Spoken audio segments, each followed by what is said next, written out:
Salam. Tema renungan sore ini, Alfa dan Omega. Dalam susunan abjad Yunani, Alfa adalah huruf yang pertama dan Omega adalah huruf yang terakhir. Urutan inilah yang kemudian di dalam kitab Wahyu merujuk pada Yesus sebagai yang pertama dan yang terakhir. Apa maksud ungkapan itu? Kenapa Yesus disebut sebagai Alfa dan Omega, sebagai yang pertama dan yang terakhir?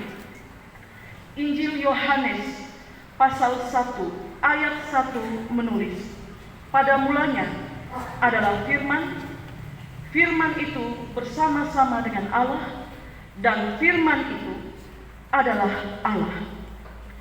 Tulisan Injil Yohanes ini merujuk pada kisah penciptaan yang tercatat dalam Kejadian pasal 1, bahwa semua yang tercipta dari terang sampai manusia, semua tercipta dengan firman.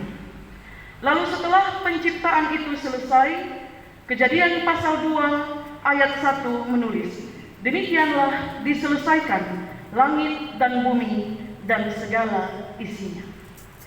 Maka dalam kisah penciptaan, Allah berfirman dan semuanya ada. Semua tercipta dengan firman. Injil Yohanes pasal 1 ayat 14 kemudian menulis lagi, firman itu telah menjadi manusia dan diam di antara kita. Sehingga kalau tadi Yohanes 1 ayat 1 menulis, pada mulanya adalah firman, firman itu bersama-sama dengan Allah, dan firman itu adalah Allah, maka ayat 14 kemudian menegaskan bahwa firman itu sekarang sudah menjadi manusia. Maka jika Alfa dan Omega, yang berarti yang pertama dan yang terakhir, Yesus sesungguhnya adalah yang pertama, itu merujuk pada Yesus yang adalah firman yang sudah ada ketika langit dan bumi dijadikan. Saya harap Bapak Mama mengerti. Dia disebut sebagai Alfa, merujuk pada firman yang ada waktu kisah penciptaan. Allah berfirman, maka semuanya tercipta. Firman itu bersama-sama dengan Allah, firman itu adalah Allah. Maka Yesus yang adalah Alfa itu, dia adalah firman yang bersama-sama dengan Allah, yang adalah Allah sendiri, yang berfirman, maka semuanya tercipta. Lalu, bagaimana dengan Omega? Bagaimana dengan yang terakhir? Bacaan kita menulis, dalam suatu keadaan yang lain, ayat 1 menyebut langit yang baru dan bumi yang baru. Segala kesusahan, penderitaan, kesakitan tidak akan ada lagi di keadaan langit dan bumi yang baru. Tetapi itu hanya akan dinikmati oleh mereka yang sudah menang. Jadi ada transisi. Ini langit yang lama dan bumi yang lama. Lalu masuk pada satu keadaan, ada langit yang baru dan bumi yang baru. Tapi untuk langit dan bumi yang baru tidak bisa dinikmati oleh semua orang.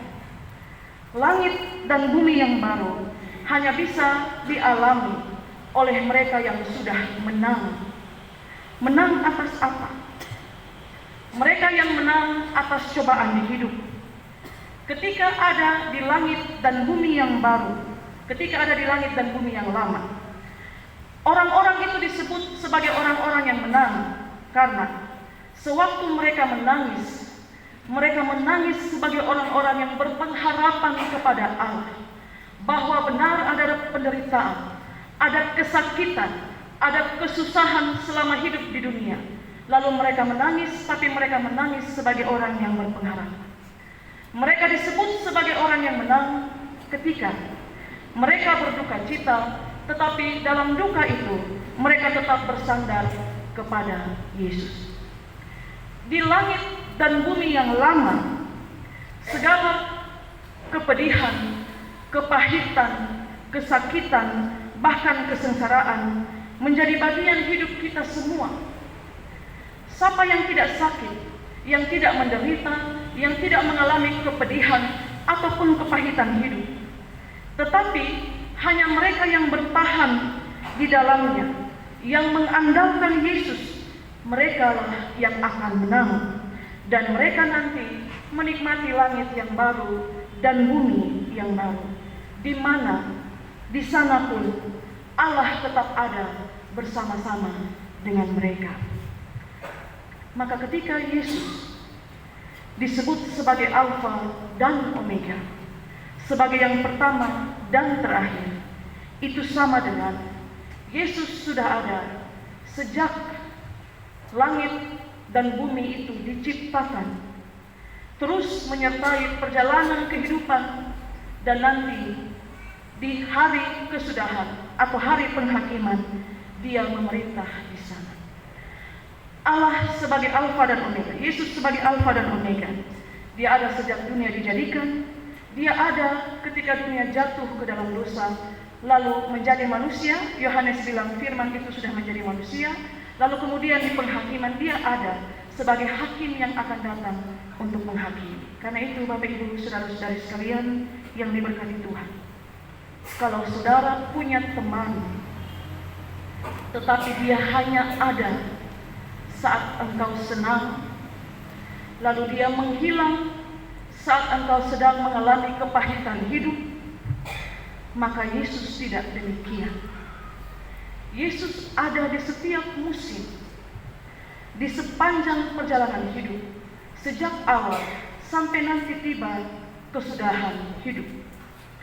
Karena itulah kenapa Joseph Medical Scriven, dia menulis syair yang sangat indah, Kidung Jemaat 453.